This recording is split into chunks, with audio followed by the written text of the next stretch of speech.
Hello students, welcome back to my channel. आज की जो क्लास रहेगी वो रहेगी केमिस्ट्री की, जिसमें हम डिस्कस करेंगे मेटल्स एंड नॉन मेटल्स को। तो चलिए ज़रा डिस्कस करते हैं इसके कुछ क्वेश्चंस को। तो आपका पहला क्वेश्चन जो आपकी स्क्रीन पे है that is the which of the following is a liquid at ordinary temperature. तो ऑर्डिनरी टेम्परेचर में लिक्विड कौन होता है वो आपने बताना है। तो वैसे जो मेटल लिक्विड होता है एट रूम टेम्परेचर वो सभी को पता होता है कि mercury is a liquid at room temperature. लेकिन मरकुरी के अलावा भी जो एक दो और एलिमेंट्स ऐसे हैं जो लिक्विड होते हैं एट रूम टेम्परेचर में। ठीक है, तो उनमें जो पहला मेटल आता है वो आता है गैलियम। फिर सीजियम भी जो है वो क्या होता है, रूम टेम्परेचर पे जो है लिक्विड होता है। तो आपके जो कुछ ऑप्शन है germanium, gallium, gold and Galina. So gallium जो है that is the right answer. ठीक है जी, चलिए जरा नेक्स्ट क्वेश्चन देखते हैं। नेक्स्ट क्वेश्चन में है the correct order of increasing chemical reactivity following metal is. आपको रिएक्टिविटी सीरीज के इंक्रीजिंग ऑर्डर बताना है। तो अगर रिएक्टिविटी सीरीज याद है तो बहुत अच्छा है। अगर रिएक्टिविटी सीरीज नहीं याद है तो जो रिएक्टिविटी सीरीज है उसका जो पहला एलिमेंट होता है वो होता है your potassium. The second one is the sodium. The third one is the magnesium, then aluminium, zinc, iron, lead, है ना, एंड सो ऑन। ठीक है, अब आपके पास यहाँ ये सबसे जो टॉप पे होते हैं this is the most reactive elements. ठीक है, ये बहुत ही ज्यादा रिएक्टिव एलिमेंट्स होते हैं। ठीक है, तो अब आपको यहाँ इंक्रीजिंग ऑर्डर में बताना है। तो अगर आप ध्यान से देखो तो पोटेशियम जो है सबसे ऊपर है। तो यहाँ देखिए जरा तीन ऑप्शंस में पोटेशियम है। ठीक है, अब पोटेशियम के बाद आता है सोडियम। तो सोडियम तीनों में ही कहीं नहीं है।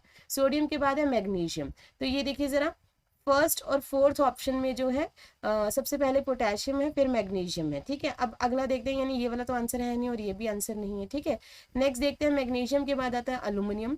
अल्यूमिनियम के बाद आएगा जिंक। तो देखो जरा यहाँ आयरन है और यहाँ जिंक है। तो अकॉर्डिंग टू दिस सीरीज पहले जिंक आएगा और फिर बाद में आएगा आयरन।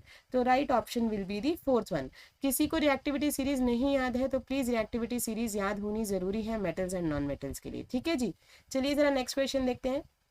अगर अभी तक किसी ने चैनल को सब्सक्राइब नहीं किया है तो प्लीज मेक श्योर चैनल को सब्सक्राइब कर लीजिएगा। The third question will be metals generally are.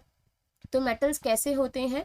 First है रिड्यूसिंग एजेंट होते हैं, ऑक्सीडाइजिंग एजेंट होते हैं, ये both oxidising and reducing agent, या नन ऑफ दिस। तो जो मेटल्स होते हैं ना वो क्या करते हैं, उनकी tendency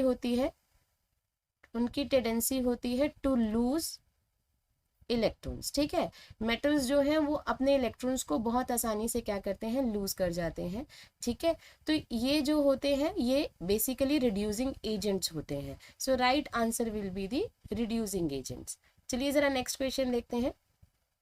next question is the most abundant metal in the earth crust is. Earth crust में सबसे ज़्यादा जो मतलब मेटल है कौन सा पाया जाता है? तो आपके पास कुछ ऑप्शंस हैं, iron, copper, aluminium and mercury. So सबसे ज़्यादा जो मेटल पाया जाता है अर्थ क्रस्ट में वो होता है अल्यूमिनियम। ठीक है जी, चलिए नेक्स्ट क्वेश्चन देखिए। नेक्स्ट क्वेश्चन है the metal that react with the cold water is. Cold water के साथ कौन रिएक्ट कर जाता है? तो आपके पास कुछ ऑप्शंस है, Mercury, sodium, zinc and tungsten.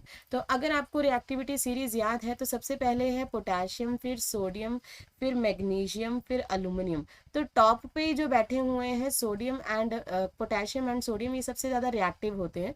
ठीक है, तो ये इतने रिएक्टिव होते हैं कि कोल्ड वाटर के साथ भी क्या कर जाते हैं, रिएक्ट कर जाते हैं। तो राइट आंसर यहाँ पे क्या रहेगा आपका, सोडियम रहेगा। चलिए नेक्स्ट क्वेश्चन देखते हैं जरा।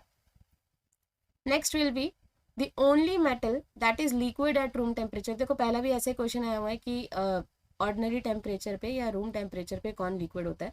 तो अगर वहाँ मर्कुरी ऑप्शन होता है तो right answer will B Mercury.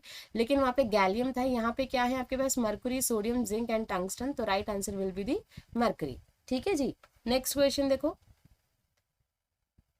Chemically rust is. तो रस्ट का फॉर्मूला होता है, मैं यहाँ लिख देती हूँ रस्ट का फॉर्मूला। वैसे आप सबको ये रस्ट का जो फॉर्मूला है वो याद होना चाहिए, that is Fe2O3 into XH2O। ठीक है, ये जो है रस्ट का फॉर्मूला होता है और इसको क्या बोला जाता है, इसे बोला जाता है हाइड्रेटेड फेरिक ऑक्साइड। तो केमिकली जो रस्ट का फॉर्मूला है वो ये है और उसका नाम होता है हाइड्रेटेड फेरिक ऑक्साइड। ठीक है, तो right answer will be the first one. The next question is alumina is a chief ore of which of the following metal. तो अलुमिना किसका ओर है, किस मेटल का ओर है, तो नाम से ही पता लग रहा है कि ये अल्यूमिनियम का होगा। So right answer will be the aluminium. ठीक है जी, चलिए जरा नेक्स्ट क्वेश्चन देखते हैं। यहाँ पे नेक्स्ट क्वेश्चन में पूछा जा रहा है कि naturally occurring substance from which a metal can be profitably extracted are का। अब यहाँ पे देखो नेचुरली अकरिंग सब्सटेंस, तो सबसे पहले जो भी अर्थ क्रस्ट से आप कोई भी मेटल जो है फाउंड करते हो वो मिनरल्स की फॉर्म में आता है। ठीक है, वो मिनरल्स की फॉर्म में होता है। तो आप उसको क्या करते हो, अब आप उसको जो है दैट एक्सट्रैक्ट करने की कोशिश करते हो। ठीक है, तो जब आप उसको एक्सट्रैक्ट की फॉर्म में डालते हो तो उसमें जो सबसे पहली चीज निकल कर आती है होती है ओर्स। ओर्स में क्या आता है कि आपके पास मेटल भी होगा और उसके साथ प्लस उसकी कुछ इम्प्यूरिटीज भी होंगी। ठीक है जी, तो यहाँ पे आपसे पूछा गया है कि naturally occurring substance from which a metal can be profitably. अब बहुत सारे मेटल्स जो हैं वो अर्थ क्रस्ट से निकलते हैं, उनमें से कुछ जो होते हैं वो यूजेबल होते हैं, कुछ जो है हमारे लिए यूजेबल नहीं होते, प्रॉफिटेबल नहीं होते। तो जो प्रॉफिटेबल होते हैं हम उन्हीं को जो है यूज करते हैं और उनको कहा जाता है ओर्स। ठीक है, तो right answer will be the ores. चलिए जरा नेक्स्ट क्वेश्चन देखते हैं। Next is cinnabar is an ore of. Cinnabar is an ore of, किसका ओर है ये, तो ये आपको पता होना चाहिए कि cinnabar is a sulphide ore of mercury. मैं लिख भी देती हूँ, this is the sulphide ore of mercury. ठीक है जी, तो cinnabar is your sulphide ore of mercury. यानी सल्फाइड ऑफ मरकरी की बात की गई है तो मरकरी का जो सिंबल होता है वो क्या होता है, एलिमेंट का सिंबल जो होता है that is the Hg। So right answer will be the Hg। ठीक है, ये इसका ओर होता है। Now next one is the calcination is the process of heating the ore. तो देखो कैल्सिनेशन भी एक कंसंट्रेशन ऑफ ओर का प्रोसेस है। ठीक है, तो कैल्सिनेशन में क्या किया जाता है, कैल्सिनेशन तभी होता है अगर एयर की प्रेजेंस ना हो तो कैल्सिनेशन किया जाता है। ठीक है, तो आंसर तो आपको पता लग गया है, in the absence of air. But calcination में होता है क्या है, जैसे कि आपने सपोज करो आपके पास जिंक है और आपने इसके ये जो जिंक मेटल है इसके अंदर इम्प्योरिटीज भी हैं, आपने इसको जो है प्योरीफाई करके जिंक मेटल निकालना है। तो बेसिकली कैल्सिनेशन के फॉर्म में क्या होगा, प्रोसेस में जिंक जो है कार्बोनेट के साथ रिएक्ट करके आप इसको हीट करोगे इन the absence of air, in the absence of air. ठीक है, आप इसको एयर के एब्सेंस में क्या करोगे, हीट करोगे और यहाँ से क्या होगा, जिंक ऑक्साइड निकल जाएगा और कार्बन डाइऑक्साइड जो है वो बाहर निकल जाएगी। तो जब जिंक ऑक्साइड निकल आएगा तो ऑक्साइड की फॉर्म में अगर ये चीज आ जाए तो हम क्या करेंगे, इसको रिडक्शन की प्रोसेस के साथ क्या कर देंगे, जिंक मेटल को जो है अलग कर देंगे। ठीक है जी, तो ये कुछ स्टेप्स होते हैं इसके। तो calcination is the process of heating the ore in the absence of air. चलिए नेक्स्ट क्वेश्चन देखते हैं। of the following which cannot be obtained by the electrolysis of the aqueous solution of their salt। तो यहाँ आपसे कुछ question पूछा गया है कि इलेक्ट्रोलिसिस किस में नहीं पॉसिबल। ठीक है, तो यहाँ पे आपके पास कुछ ऑप्शन है, आपके पास सिल्वर गिवन है, मैग्नीशियम, एल्यूमिनियम, कॉपर, क्रोमियम। ठीक है, तो यहाँ पे जो आंसर है ना that is the magnesium and aluminium. क्यों, क्योंकि जो मैग्नीशियम और एल्यूमिनियम होते हैं ना, अगर इलेक्ट्रोलिसिस का प्रोसेस होगा तो मैं आपको थोड़ा सा समझा देती हूँ। जब भी इलेक्ट्रोलिसिस का प्रोसेस होता है तो दो चीजें होती हैं, एक होता है आपके पास एनोड, ठीक है, और एक आपके पास होती है कैथोड रोड। ठीक है, एक आपके पास होती है कैथोड रोड। ठीक है, आप इन दोनों ही टर्मिनल्स को क्या करते हो, बैटरी के साथ कनेक्ट कर देते हो। ठीक है, बैटरी के साथ connect, positive negative positive negative. ठीक है, this is the positive road and this is your negative road. तो एक्चुअल में होता है क्या है, जब भी इलेक्ट्रोलिसिस का प्रोसेस होगा, ठीक है, तो कैथोड वाली साइड पे जो है मेटल जाके डिपॉजिट हो जाता है। ठीक है, ये आपको पता होना चाहिए कि कैथोड वाली साइड पे जो है मेटल डिपॉजिट हो जाता है और आपको प्योर मेटल जो है मिल जाता है। लेकिन इसके केस में मैग्नीशियम और एल्यूमिनियम एक ऐसे दो एलिमेंट्स हैं जिनके केस में क्या होता है कि कैथोड वाली साइड पे ही क्या होना शुरू हो जाता है, हाइड्रोजन गैस जो है वो लिबरेट होनी शुरू हो जाती है। तो ये चीज गलत है, कैथोड पे जो है मेटल जो है डिपॉजिट होना चाहिए, पर यहाँ पे क्या होता है, कैथोड रोड पे ही आपका हाइड्रोजन जो है, हाइड्रोजन गैस जो है वो लिबरेट होनी शुरू हो जाती है। सो इस केस में जो है इलेक्ट्रोलिसिस पॉसिबल नहीं है। So magnesium and aluminium is the right answer. चलिए जरा नेक्स्ट क्वेश्चन देखते हैं। नेक्स्ट क्वेश्चन है, a student added zinc granules to copper sulphate solution taken in a test tube. ठीक है जी, एक स्टूडेंट है जिसने जिंक के ग्रैनुअल्स ऐड किए हैं कॉपर सल्फेट सोल्यूशन में, ठीक है। Out of the following correct observation made by the student, तो आपको कुछ ऑब्जर्वेशन दिए कि zinc granules have no regular shape, उसका जिंक ग्रैनुअल्स का कोई भी शेप नहीं रहेगा। Zinc granules have silvery grey colour, zinc granules का जो है कलर जो है वो सिल्वर हो जाएगा।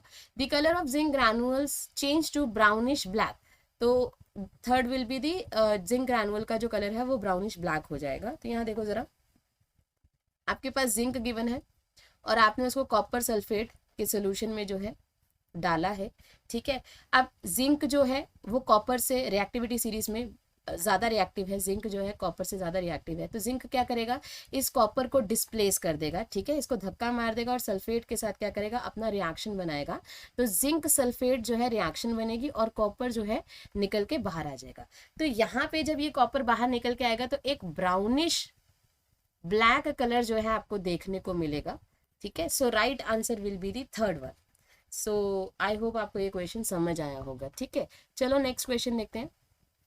Next question is when sodium is exposed in air what products will be formed. Sodium, तो अगर अगेन मैं दोबारा बोल रही हूँ कि रिएक्टिविटी सीरीज याद होनी बहुत जरूरी है मेटल्स एंड नॉन मेटल्स के केस में।